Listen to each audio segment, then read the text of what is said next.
Hello everyone. Today we're going to be talking about the unfortunate situation that has currently befallen Lab Zero Games. This is a company that we've talked about before.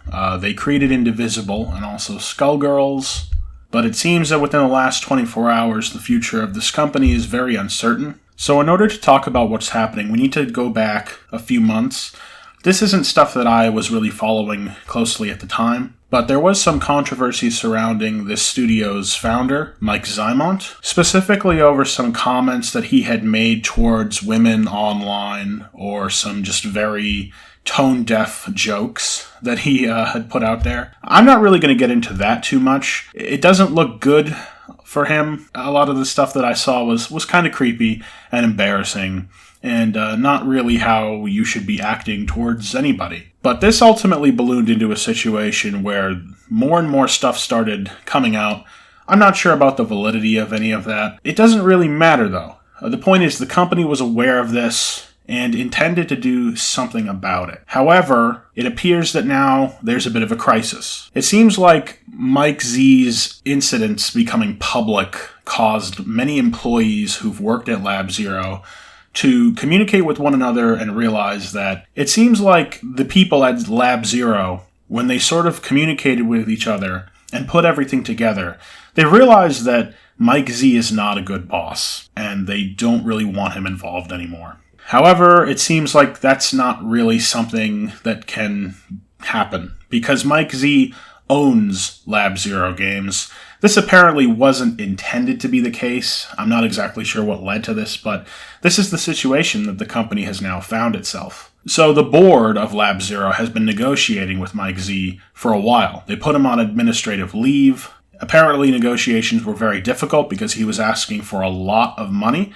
that they didn't want to provide, that they couldn't provide, especially since they basically want him to leave the company because he's been an abusive boss. And because he didn't get his way, and because he owns the company, he was able to basically remove everyone from the board. And now he is the only person with any authority at the company, and he refuses to leave. And so because of this, people are leaving. A lot of this information that I've received came from the Twitter of Brian Jun. He's one of the artists. He's been working for Lab Zero for quite some time. And he also pointed out that this is not the first time that somebody has had to leave Lab Zero for something like this. Alex Ahad, who was the co-creator and co-founder of Lab Zero, really the main artist for the whole company, actually was fired. I'm not entirely sure how long ago. I'm assuming sometime after Indivisible was completed. He was fired by other leaders within the company for being hostile and difficult to work with in his own right. And apparently he sued the company and they settled with him after he was fired. But regardless, it seems like really the root problem that everybody has is with Mike Z and for his behavior. If we look at the Twitter of Brandon Sheffield, we can tell that he also had a lot of issues with Mike Z. Brandon was the lead writer for Indivisible, and he left the company just as all of this stuff was going down a couple months ago. Really, from looking at a lot of these tweets, it seems like Mike Z was just really power hungry in a way that you probably shouldn't be if you're leading a company, leading a game project like this. And people basically had to beg him to get work that was necessary for these games to be done on his end. And he would harass people and complain the entire time. I mean, according to some of these tweets, he would make sexual comments towards people on the team. He would insult people's children. He would just yell at people and just generally be a pretty bad person, it sounds like. Now we're in a situation where he seems to be the last man standing. This obviously calls into question what is going to happen to those games. Now, it's worth noting that Lab Zero doesn't necessarily own the games. In the case of Skullgirls, they don't own it. It's entirely possible that Skullgirls' copyright holder, Autumn Games, could just jet the whole company and maybe either find someone else or let it die. I'm a little worried about Indivisible because there's still content that was intended to be in the game at launch that is not there, despite the fact that there have been several patches, several post-launch features and DLC added, it still technically is missing things it was supposed to have. And now I have no idea if that stuff's ever going to get done. Not to mention the fact that it looks like Skullgirls was just getting into a pattern where they were going to start doing more serious updates for it, including new characters. So it's really unfortunate that this is how the company may potentially end, through a situation where one person has to leave and they're doing everything in their power to not do that. It's just really disappointing, especially for people who are longtime fans of Skullgirls. To see this be the conclusion is horrible. Now, I should mention that the people who have left the company have been generally positive about Lab Zero itself. It seems really like most of their problems have been with Mike Z and his behavior. And I think that puts fans in a very interesting spot, because essentially what I'm seeing here is people who want us to believe in the products, the art that was made by this company. And I don't see any reason why we shouldn't do that. The problem is going forward, because at this point I don't think Lab Zero will be the same company. It's just not going to be the same environment, and that's really the problem going forward. I hope that there's some kind of solution to this. I doubt that there will be one.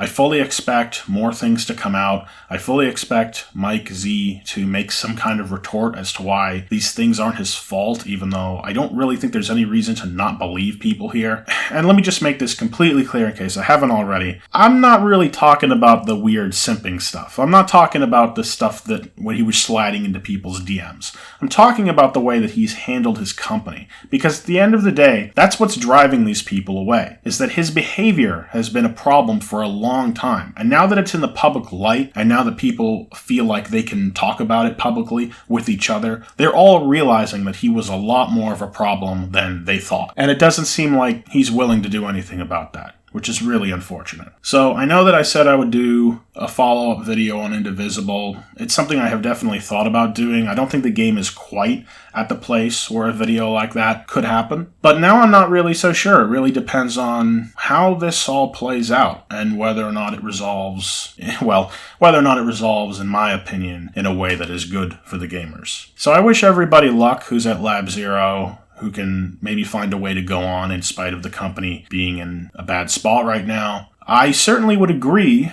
with some of these employees when I say that you can still support the games that they made. You can still enjoy the time that you've spent with them. I don't think it means that you're inherently supporting Mike Z's bad behavior, because that's not what you were paying for. But ultimately, I think this is just another unfortunate example that shows the unwarranted stresses that people in game development can go through. People have to endure with a lot. There's already going to be a lot of stress normally from working on a project like this. And people like Mike Z are just making it way worse. That's just sort of my take on it. Like I said, I really hope this can get fixed. I don't know if it will. Please let me know what your thoughts on the matter are. But I would like to say before we go, I did have to read through a lot of not good tweets while I was researching this story last night. And I don't really know if any of those people are going to see this video, but I guess I'll just say that if you think that the problems currently facing the company right now, if you think that that sort of validates you for complaining about things that don't matter at all involving Lab Zero, like, say, Sonic Fox getting a cameo in the background of a stage, then I think you need to go outside. I think you need to get a better sense of what really matters on this earth. So I think we're done here. See everybody later.